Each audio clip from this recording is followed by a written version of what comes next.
Bismillahirrahmanirrahim. Assalamualaikum warahmatullahi wabarakatuh. Perkenalkan, nama saya Ilham Fadilah, eh, dengan NIM 230510208. Di sini saya akan mempresentasikan rangkuman manajemen risiko. Oke, yang pertama ada tujuan penilaian risiko.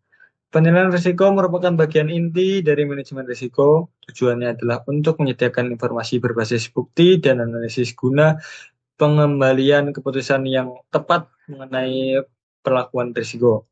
Tujuan utama penilaian risiko antara lain memberikan pemahaman mendalam tentang risiko dan dampaknya terhadap pencapaian sasaran, menyediakan informasi penting bagi pengambilan keputusan, membantu dan memilih tindakan atau perlakuan risiko yang paling efektif, mengidentifikasi sumber utama risiko dalam sistem atau organisasi, menentukan prioritas penanganan risiko berdasarkan urgensi dan tingkat dampaknya. Selanjutnya ada pertanyaan dasar yang dijawab dalam penilaian risiko. Yang pertama ada apa yang dapat terjadi dan mengapa, apa apa konsekuensi dari kejadian tersebut, seberapa besar kemungkinan kejadian itu terjadi, apakah ada faktor mitigasi atau pengendalian. Yang terakhir ada apakah tingkat risiko dapat ditoleransi atau perlu perlakuan lebih lanjut. Oke, poin yang selanjutnya ada proses penilaian risiko.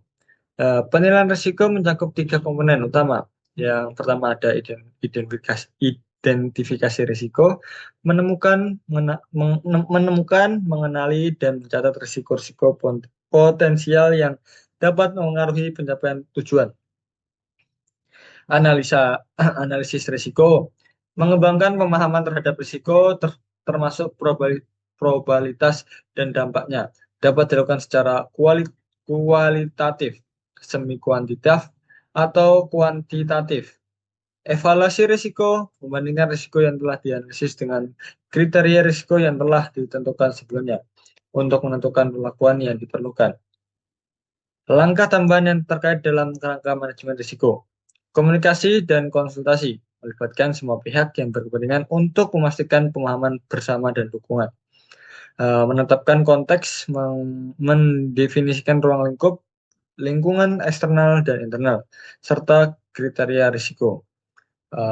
Yang terakhir ada pemantauan dan tinjauan, mengawasi risiko dalam efektivitas perlakuannya secara berkala. Oke, next. Di poin selanjutnya ada identifikasi risiko. Proses ini bertujuan untuk mengungkap semua kemungkinan risiko yang dapat mempengaruhi tujuan. Metode yang umum digunakan, yaitu ada checklist berdasarkan pengalaman sebelumnya, diskusi tim atau brainstorming. Yang terakhir ada teknik penalaran induktif seperti HAZOP atau Hazard and Operability Study. Oke, next. Poin yang selanjutnya ada analisis risiko. Analisis dilakukan untuk menentukan yang pertama ada konsekuensi dari sebuah kejadian, kedua ada probabilitas terjadinya, yang ketiga ada efektivitas kontrol yang ada. Yang selanjutnya ada jenis analisis, ada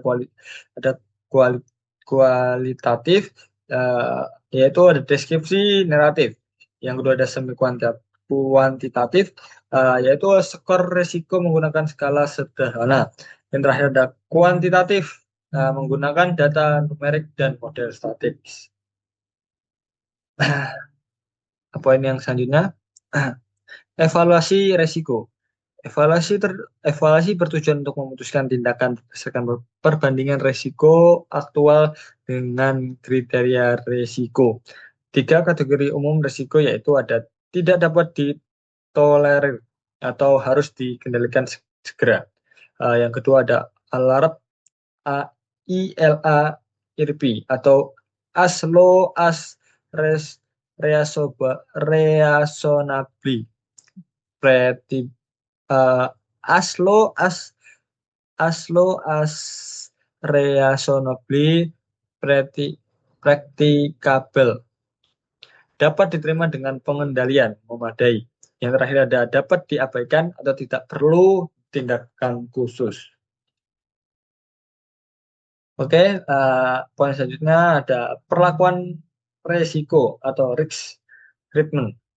Setelah evaluasi, langkah selanjutnya adalah memilih dan menerapkan opsi penanganan risiko seperti menghindari risiko, tidak menjalankan aktivitas. Yang kedua ada mengurangi risiko, yang kedua yang kedua ada mengurangi risiko atau melalui pengendalian. Yang ketiga ada transfer risiko atau misalnya asuransi. Yang terakhir ada menerima risiko atau dengan pemantauan aktif. Oke, poin selanjutnya ada pemantauan dan tinjauan. Setiap risiko dan tindakan perlakuan harus dipantau dan ditinjau secara berkala, yaitu ada asumsi tetap relevan, yang kedua ada kontrol tetap efektif, yang terakhir ada risiko baru bisa terdeteksi sejak dini. Oke, poin selanjutnya ada pemilihan teknik penilaian risiko, yaitu ada pemilihan teknik tergantung pada tujuan studi atau perlu cepat atau mendalam, kebutuhan pengambilan keputusan, ketersediaan waktu, data, dan tim ahli, kompleksitas risiko, dan terakhir ada peraturan atau standar yang berlaku. Oke, poin selanjutnya ada contoh teknik penilaian risiko.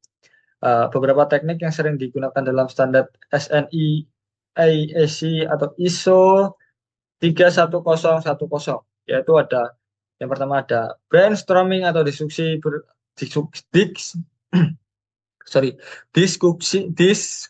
kelompok untuk memunculkan ide risiko. Yang kedua ada checklist, daftar bahaya atau kegagalan berdasarkan pengalaman sebelumnya.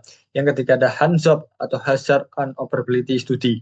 Metode sistematis dengan kata panduan untuk mendeteksi penyimpangan.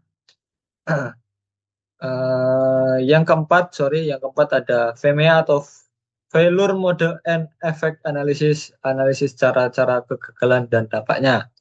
Yang kelima ada FTA atau Fault Tree Analysis, analisis penyebab suatu kegagalan dari atas ke bawah.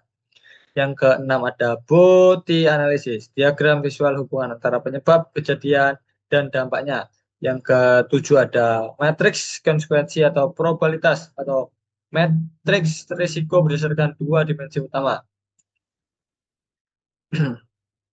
Yang kedelapan ada CBA atau Cost Benefit Analysis, yaitu perbandingan manfaat dan biaya perlakuan risiko. Yang terakhir ada MCDA atau Multi Criteria Decision Analysis, yaitu teknik pemilihan opsi terbaik berdasarkan berbagai kriteria. Oke, yang terakhir ada kesimpulan, yaitu teknik penilaian risiko dalam SNI atau SNI IEC atau ISO 31010/2016 membantu organisasi memahami, mengukur, dan mengelola risiko secara sistematis. Pemilihan teknik harus disesuaikan dengan konteks, tujuan, ketersediaan, data, dan sumber daya yang ada. Pengelolaan risiko yang baik mendukung pencapaian tujuan organisasi dan meningkatkan daya tahan terhadap ketidakpastian.